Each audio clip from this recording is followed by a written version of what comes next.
Hola, hola, it's your girl Erica from America. Welcome to the Confidence Chronicles podcast. This podcast is all about helping you stand in who you are. Stop giving a fuck what people think about you. Start standing as your fully expressed self. As you are, as is, there is no filter needed. You are fucking awesome, and I am here to remind you. I'm a confidence coach, and I'm a bold stand for confidence, and I cannot wait to dig into today's episode with you.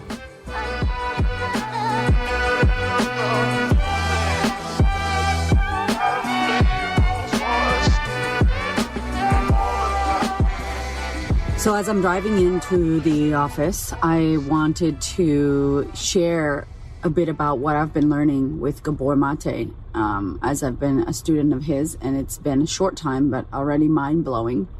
You know that I love my analogies. I love me some analogies, and I think in analogies and stories. It's the kind of way that I think. It's the way that I learn. It's the way that I really communicate my message. It's the way that I entertain. Edutainment is in story and analogy. And you know, in the Sistahood, the coaching program that I run, we have a lot of women. We have had over 450 women come through that program from over, I don't even know, 29 plus 30 countries. So many people from different backgrounds, different traumas, different stories, different experiences with the work, different cultures, different religious backgrounds, different sex, different races, everything, all kinds of things, identifying as different ways. And it's this melting pot, this like soup of sisterhood, and this soup of women or anybody identifying as coming together and wanting to make peace with their past, wanting to create the life that they desire, wanting to investigate all of the beliefs that they've been telling themselves, that they're not good enough, that they're never going to be good enough, that they lack confidence, that they can't have the life they want, that they're damaged goods, that, you know, all the stuff I went through myself. And so we attract these women that are like, no, I know that there's more for me. I know that I'm holding myself back here. I know that I can, you know, investigate my mind. These are the women that come in. These are the women that we attract. These are the kind of women that join the program. And when I look at the way that we run and the way that we connect and how we do coaching calls, we do live coaching calls every month. We have 3 calls and 3 touch points every month. I always do a masterclass in there. I do a sisterhood masterclass teaching of something, deeper teaching of something inside of our group. There's a monthly hot seat coaching call where I get to coach the women. So yes, there's a lot of women. We will be there for a while. That's my favorite thing. I love it. I'm loving it. I love it so much. And I've been doing it for I don't know how long. And I get in there, the women and I share screen. I don't know what they're going to say. They bring something up and I coach, I hold space with them. I listen and I try to give them some kind of guidance as their coach. And then our third touch point is our sister circle. A sisterhood circle, there's no coaching, there's space holding, and there's a woman sharing how she feels. There is a woman expressing what she's going through. There are tears, there are emotions, there are all kinds of shares. Now, it is a highly vulnerable space, and I have been running this program for 3 years, 3.5 years almost. And I can't even tell you how honorable the space is, how safe the space is, how what happens in Sisterhood Vegas stays in Sisterhood Vegas, how all I think of is safe. And we, not just I, but we have created this container for deep vulnerability. And I mean deep.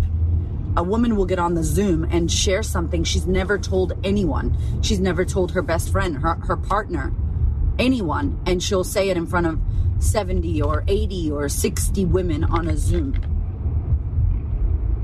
And just hearing that might be like, oh my God, that sounds so scary. But it's not, because we've created this environment of sisterhood, of I share, I heal, we heal. It is so powerful. I'm so proud of my women. I'm so proud of these women that join this program and do this work. And I was in therapy for 19 years. I did therapy for 19 years to heal my past. And many people need therapy. Many people use therapy. Many people, therapy doesn't work for them. Therapy is not a blanket rule. It's not good or bad. It depends on who you are and what you need. But I know, speaking to a few therapy friends, that they're like, how dangerous? That sounds dangerous. What if people get triggered? Triggers. And we are so funny about triggers. We're so conscious about triggers and trigger warnings and being mindful not to trigger people. And if you've been listening to my work and you know what I talk about, I do not believe that we trigger people. We can't trigger people. That's like saying, you made me angry. And I tell my mothers, I have a lot of mothers, and I'm a mother myself. I can't say to my son, Raven, you made mommy angry. What am I teaching him? What am I saying? I'm saying that you, other person outside of me, has made me feel a way. When we all know that I'm in charge of my feelings. My son can't make me angry. I need to choose to respond angry. Yeah? So I've said this. I have a podcast on this. People don't trigger you. You get triggered. And people got triggered about that podcast. A lot of people loved it and a lot of people got triggered. And good, because the reality is nobody is triggering you. You are getting triggered. And instead of investigating why you got triggered, what is going on for you, what's actually coming up for you, we go outside of ourselves yet once again and point the finger outside and go, it's because of you, that's why it's because of that, that's why I can't have this. It's because you did that, that's why I can't have this. What a lack of power. We're in a stance of victimhood. Not victimized. A lot of us have been victimized. It's a different thing. Victimhood, where you are, I can't have what I want because of XYZ. Really, buddy? I can't have what I want because of you. I can't do this because of you. It's because of you, that's why I can't this. We stand in that place of blame and pointing the finger outwards, and we take zero responsibility and accountability as to how we can create what we want and as to how it's our responsibility. And Gabor just spoke in one of the teachings, and he was using an analogy. And I am like salivating because I'm obsessed with analogy, and I love him. And he said, if we talk about triggers, and if you think about a trigger, and we use a weapon, for example, because a weapon has a trigger. I was in the military for over 10 years. I was active for 8 years and active for 2. I was in the military for almost a decade. And I shot M16 rifles. We had Glocks. I owned a gun when I lived in Florida, which is crazy, but I lived alone and I was scared, and that was my thing back then, and I had one. And I've held a gun, I've used a gun, I've seen it in the military.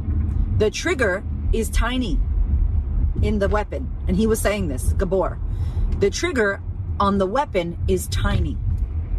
So what exactly is the weapon? Well, it's a loaded weapon that has explosives inside of it. And instead of, when you get triggered, going, wow, I am a loaded weapon and I've got explosive shit inside of me, and taking that responsibility, we go, why did you trigger me? Why did you trigger me? Or that triggered me. And I was like in my car just like snapping, going, yes, Gabor, yes. Because that's the reality. The trigger is the tiniest part. Let's not worry about the trigger. There'll be no triggering if we ain't talking about an explosive weapon that is you. You are a loaded weapon walking around with explosive shit that you haven't dealt with, and then someone says something and you watch a video, you get triggered, and it's their fault. And I'm like, whoa, where's the responsibility here? Now, I know that that's triggering. Pun intended, right? I know that that's triggering, but there's power in this, because if you could figure out how and why you are an explosive loaded weapon, that is the power. That is the power right there.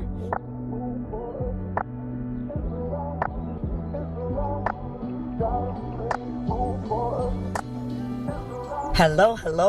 Thank you for listening. I love you. High five. You're the best. I appreciate it. I don't know how many messages from y'all about joining the sisterhood, about working with me. How do I work with Erica? What do I do? How can I do this? I'm ready to action all the shit that she talks about in the podcast. If that is you, I want you to head to thequeenofconfidence.com/sistahood. Sista is SISTA Hood, and check out the Sistahood. It is my year-long coaching program for women who want to change their lives. Oh my God, I can't even tell you how good, how incredible, and how amazing that tribe of women is. It will change your damn life if you do the work. If you love this and you love my style, then please come on board, because I would love to coach you. I would love to welcome you into the Sistahood. I love you, girl. If you have questions, hit me up in the DMs. Hit me up, support@thequeenofconfidence.com. I got you. Thank you for listening, and I hope to see you in the Sistahood.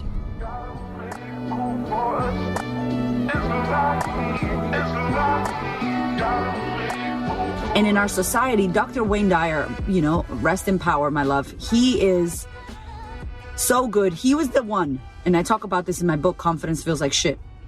He is the one that helped me with my anger and my angry ass alter ego who took over, and my destroying anger that I had that just wanted to fuck people up and lose my shit at people. He really helped me. And there was a story that he said about an orange, and maybe you've heard it before. He said, when you squeeze an orange, what comes out? Orange juice, right? Orange juice comes out when you squeeze an orange. Apple juice doesn't come out. Gin doesn't come out. When you squeeze an orange juice comes out, because that's what's inside. And then he goes, when someone squeezes you, what comes out? Anger, frustration, pissed off, guns blazing, swearing, screaming, yelling, numbing out. Like when someone squeezes you, and we're all getting squeezed right now. My women right now are so angry. I don't know about you, but the women in the sisterhood, when we talk, they're angry. There's a lot of anger right now in our world. People are driving on the road angry, like crazy, because we're being suppressed in so many ways. So when you get squeezed, what comes out? And if you don't like what is coming out when you get squeezed, this is Wayne Dyer's story, that's the inner work. That's your responsibility. That's you going, you know what? I just reacted. I just yelled. I just swore. I just threw a plate. I just reacted. I just wished bad on someone. I just screamed at my child. I just slammed the door and numbed out for 3 days. I did not show up. I did not take responsibility. Fantastic. Instead of blaming someone for triggering you, what is inside of you that is getting triggered? And how can you work on that? And that's what the sisterhood, that's what my whole shit is about. That's the secret for me. Like people like, how do you do this? How do you not care what people think? Baby, I do my work. I don't believe my thoughts. I investigate anything in my body that comes up that I'm like, ooh, there's a charge there. There's something going on there. There's a trigger there. I'm investigating. I'm Sherlock Holmes, girl, of my life. I'm like, okay, what was that? Let's have a look. Let's inquire. That's what I've been doing for the past, 10 years inside of myself. I only started this coaching business 3 years ago. Those other 7, 8 years was about me working through my shit. I had a lot of shit. I would have been the worst coach. I had too much stuff to try to help someone else. And some of us try to help other people. And I'm like, you haven't even worked through your shit. You haven't even worked through your shit. You want to help other people. It's like you being starving, standing at the buffet trying to feed the rest of the room. I'm like, babe, eat, have some crumbs, have a piece of toast. You eat first. Put your mask on first in the airplane. Going down, you can't help anybody. And we're in this culture, this martyrdom, this like, I just have to help other people. And I'm like, you haven't even worked through it yourself. And we can't, listen, it's not me saying it, but we cannot take our clients through something we haven't went through. We cannot own that space if we ourselves haven't done that. And it will show up for you. It will show up as a coach. You won't be busy. It will show up in your bank account. It will show up in the lack of clients, in the lack of sales. It shows up. And I think it's an initiation. We don't get to walk people home if we haven't walked that way. If we don't know what that shit feels like ourselves. So for those 7 years, I wasn't thinking about you. I wasn't thinking about helping anybody. I was like, let me sort my shit out. And I had a lot. I had a ton of stuff to work through. And I had no idea what the hell I was doing. I was paying people left, right, and center. And I'm grateful for every dollar that I spent. Every dollar invested in my mind and in my soul and in my body and in my awareness and my knowledge, in my healing, has the return on that, I don't even want to say quadrupled, quintupled, whatever the word is, times 20 million. Times 20 million. I will create whatever the fuck I want. I will live and have whatever I desire. Money will never be an object, a problem for me. My joy, my happiness, in alignment, my purpose, because I did that. Because I did that. So just pay attention to triggers and how our society is trigger warning, trigger warning. It's like, you know what? It's not trigger warning. It's actually, why do you need the warning? What's going on inside of you that you're scared of? What's going on inside of you that you're worried about? What's going on inside of you that is exploding? And I'm not saying you got to be crazy screaming and yelling. Maybe you're exploding internally, quietly, by numbing out, by eating food, by being in relationships that don't serve you, by scrolling, by not paying attention, by drinking lots of alcohol. There's many ways that we can be explosive. You don't have to be loud and crazy.